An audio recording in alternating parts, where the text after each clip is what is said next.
Test micro, test.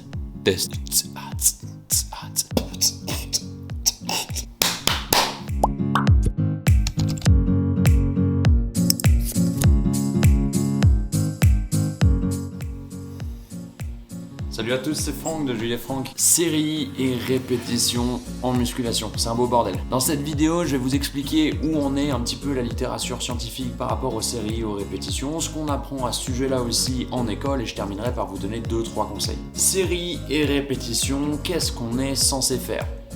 C'est assez simple. Mesdames, 4x15, RPE3, messieurs, 4x10, RPE10, salut, à mercredi prochain.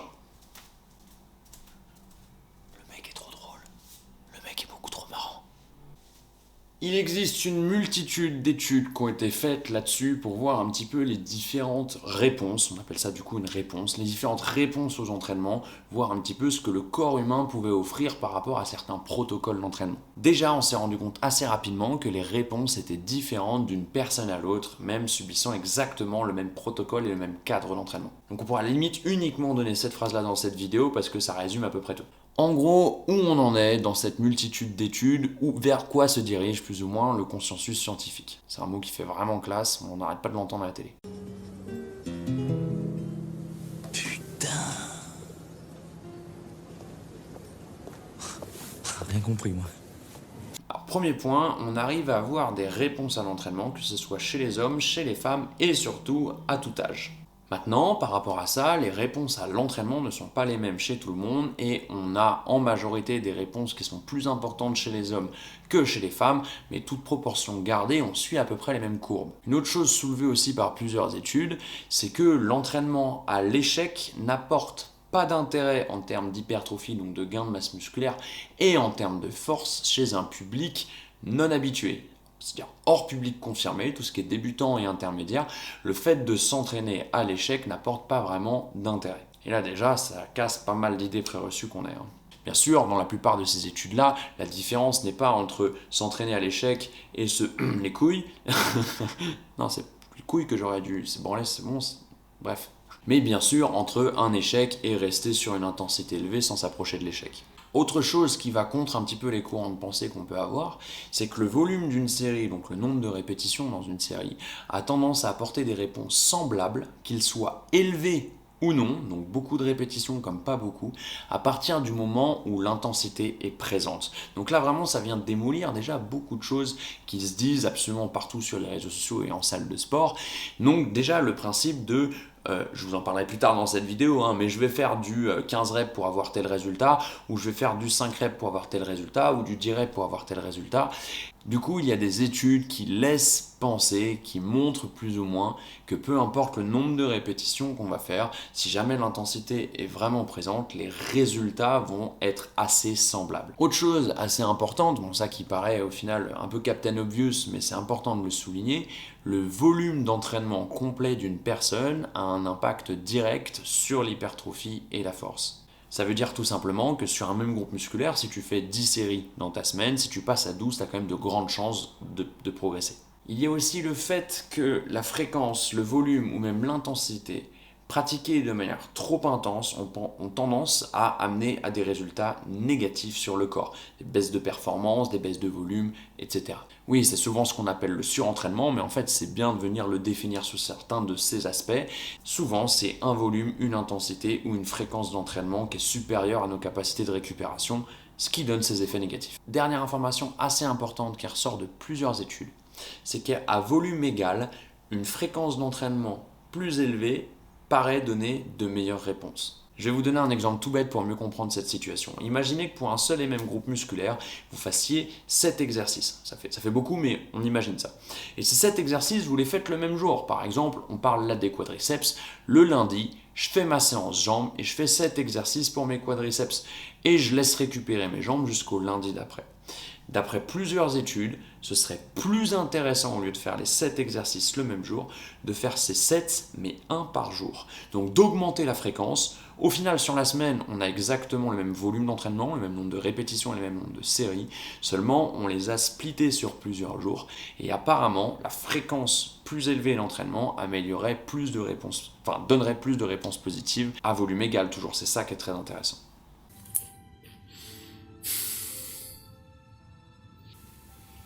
J'ai rien compris. Donc tout ça, c'est à peu près ce que nous disent aujourd'hui les différentes études qui ont été mises en place. Maintenant, il y a aussi ce qu'on nous apprend en école. Et vous verrez qu'en fait, souvent, il y a une petite différence entre ce qu'on sait scientifiquement et ce qu'on apprend à l'école. Ça se retrouve un petit peu dans tous les thèmes d'apprentissage, mais dans le sport, ça se vérifie bien sûr.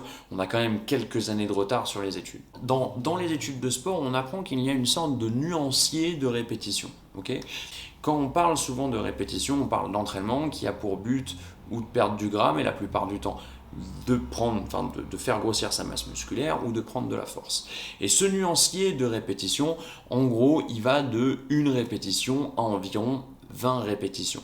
Et dans ces tranches, peu importe où on se positionne, il y a des intérêts qui sont plus importants que d'autres. Par exemple, de 1 à 5 répétitions, dans ce qu'on apprend dans les études dans le sport, de 1 à 5 répétitions, on serait plutôt sur une amélioration des capacités de force sans que ça touche trop à l'hypertrophie. Ensuite, de 8 à 12 répétitions, on serait plutôt sur quelque chose qui améliorerait grandement l'hypertrophie sans trop toucher à la force. Bon, un petit peu quand même, parce que c'est indirectement lié, mais surtout c'est gain hypertrophique important. Et après, sur la fin de la fourchette, de 12 à 20 répétitions, on serait surtout sur de l'hypertrophie, mais pas aussi important que du 8 à 12. C'est environ, très vulgairement, ce qu'on va venir apprendre dans les écoles. Et c'est pour ça qu'on retrouve, par exemple, dans les salles de sport, tous les mecs qui vont faire de 8 à 12 répétitions sur leur série, genre le célèbre 4x10, typiquement. Et toutes les gonzesses qui veulent pas prendre autant de muscles, qui vont se retrouver à faire du 4x15. C'est typiquement la blague d'entrée de cette vidéo, c'est exactement à cause de ça. Les charges d'entraînement sur ce nuancier vont en gros environ de 60% pour le 20 répétitions à 100% sur le 1 rep max. Mais en gros, on se retrouve là-dedans. Et en fait, dans la réalité, on se rend compte que c'est beaucoup plus confus que ça. Comme je vous l'ai dit tout à l'heure, les réponses corporelles sont différentes d'une personne à l'autre et donc on ne peut pas donner de généralité comme ça. On va retrouver sur le terrain des gens qui font de la force, mais vraiment de la force en powerlifting, c'est-à-dire 5 reps c'est du cardio pour eux, ils font du 1 à 3 reps et ils vont se retrouver avec des masses musculaires énormes. Il va y en avoir au contraire qui vont faire que du volume d'entraînement, par exemple du 12 répétitions, qui vont se retrouver avec pas beaucoup de volume physique et pourtant un bon niveau de force proportionnellement à leur poids. Donc on va vraiment voir qu'au final, entre les textes qu'on nous apprend théoriquement et la réalité, il y a vraiment un monde. Et donc, je ne vais pas vous laisser dans la galère juste avec ces informations-là, je vais conclure cette vidéo et vous donner des astuces par rapport à tout ça. Première chose de notre conclusion, je le répète pour la 3e fois, les réponses sont différentes entre chaque personne et du coup, la solution, elle est dans le test et l'essai. Il faut passer par le nuancier de travail possible par rapport à nos objectifs pour venir voir sur nous ce qui apporte le plus de réponses positives mesurées. Et ça, je le souligne. Vraiment, le plus de réponses positives mesurées. Pourquoi mesurer ? Parce que entre ce qu'on a dans la tête et ce que représente vraiment notre corps, là encore, il y a un monde. Et par exemple, on se retrouve avec beaucoup de mecs qui, une fois qu'ils font pas un travail qui est entre 8 à 12 répétitions, voire 8 à 15 répétitions, disent « Bah oui, mais regarde, j'ai perdu. » Pourquoi ? Parce qu'ils vont venir confondre, étant donné qu'ils ne mesurent pas, ils vont venir confondre leur image physique avec le pump, c'est-à-dire la congestion qu'ils ont au quotidien avec le nombre d'entraînements et le volume d'entraînement qu'ils ont, ils vont venir confondre ça avec leur réel volume musculaire, donc qui serait quelque chose hors pump, hors congestion. Donc c'est très important. Venir quantifier ces évolutions quand on est sur une phase de test comme ça. Donc là par exemple on parle de volume musculaire, et complètement à froid, le jour le plus éloigné de vos entraînements, mesurez chacun de vos segments genre une fois dans le mois ou une fois toutes les 2 semaines pour voir l'évolution du protocole qu'on est en train de faire. Et c'est comme ça et que comme ça qu'on va vraiment pouvoir se rendre compte exactement si on va dans le bon sens. Donc on mesure ses progrès et surtout on vient tester des choses différentes. Pourquoi tester des choses différentes ? Parce qu'il faut bien garder en tête qu'un entraînement idéal ne l'est qu'à un instant T. Un même entraînement qui est parfait pour vous un jour, le lendemain peut être quelque chose où vous n'évoluerez plus.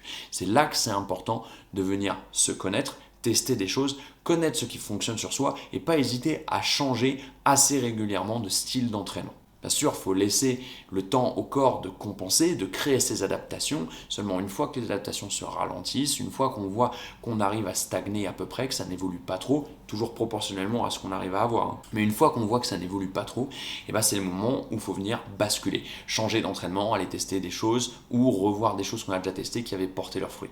Et ça, c'est une explication toute simple, c'est l'accoutumance, c'est l'adaptation, notre corps s'adapte à tout, et un stress, s'il ne varie pas ou s'il est trop longtemps plus ou moins le même, il va être beaucoup moins intense par rapport au corps, donc la réponse sera tout autant moins intense. Me faites pas dire ce que j'ai pas dit, il faut pas tout le temps mettre des énormes gifles à son corps, il faut aussi lui laisser le temps un petit peu de récupérer et surtout de s'adapter, mais en gros c'est l'idée. Autre information intéressante, c'est qu'au-delà des séries et des répétitions d'un entraînement, c'est son évolution qui est très intéressante. Et ça, c'est un des trucs les plus délaissés par tout le monde, où on va se faire un plan d'entraînement où ça ne va quasiment pas évoluer ou pas bouger, alors que c'est typiquement ça qui créera le plus d'adaptation. Donc pensez à toujours faire varier son entraînement, augmenter des répétitions, augmenter du charge de travail, rendre les mouvements un petit peu plus complexes. Tous ces trucs-là, c'est ultra important. Et la dernière astuce que j'ai à vous donner, c'est de rester ouvert d'esprit. Parce qu'on est dans un monde où la certitude n'existe pas, surtout dans le domaine sportif, et il y a encore énormément de choses à découvrir ou à corriger. Bon, on arrive sur la fin de cette vidéo, j'espère que ça vous a plu. Comme d'habitude, si jamais vous êtes intéressé par un suivi qui soit au niveau de la nutrition avec Julie, au niveau du sport avec moi, ou même les deux réunis, faut pas hésiter à demander des informations, à venir nous envoyer un petit message. Nous, on est là pour ça, surtout que septembre, c'est un petit peu la période idéale pour se remettre dans le bain. N'hésitez pas aussi, si jamais cette vidéo vous a plu, à lâcher le petit pouce bleu qui fait plaisir et surtout à vous abonner si vous n'êtes pas encore. Et moi, tout simplement, je vous dis à mercredi prochain. Salut tout le monde.